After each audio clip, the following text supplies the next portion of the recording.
Actually, we're just going to turn around here to take a look at another item, also from the present-day Democratic Republic of Congo, the Vili people, talking about materials. So here we have this standing figure, hands on his hip, chin and head projecting forward, this power stance. So what are some conspicuous details about the figure here? Nails.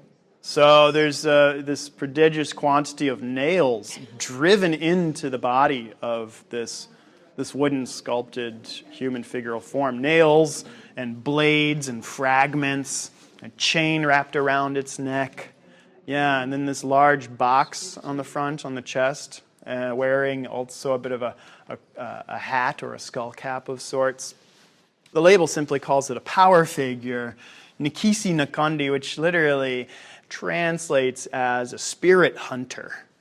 So this power figure, the materials that go into it, the power is derived through medicinal materials that are impregnated into the resins of the cap, and also the similar medicinal materials that are housed within the box on the chest, which is then sealed by a mirror. You can make out a mirror on the front, so housing the spiritual power derived from these herbs, the medicines. These medicines then attract a spirit, and the spirit becomes trapped, in a sense, or contained within this vessel. When there's some wrongdoing that needs to be righted, if perhaps if someone needs to come to justice, crime solving, and need to root out the source of the injustice, one calls upon the spirit contained within to help guide you towards that source.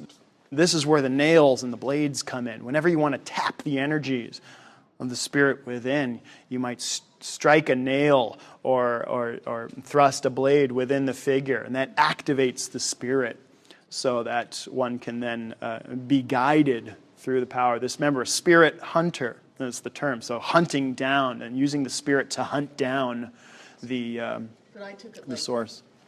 And it's not about hunting down spirits, it's a spirit hunter, it's a spirit who is the hunter. I get it. So hunting out the injustice or the wrongdoer of society.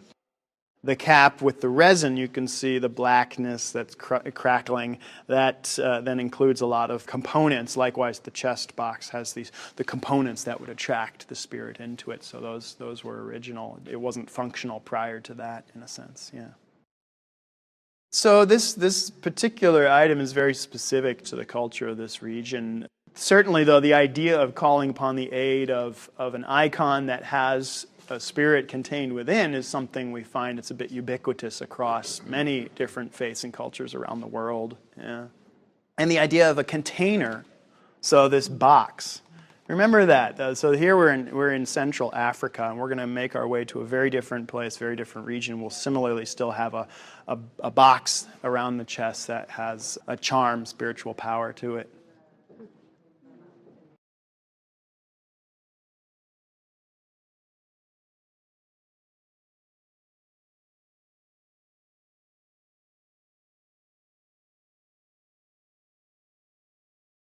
I wonder if the size of the nail has any significance. Does the size of the nail have any significance? Yeah, maybe, I don't know. So down in the toe there might just be to get a cat out of a tree. Right. Yeah.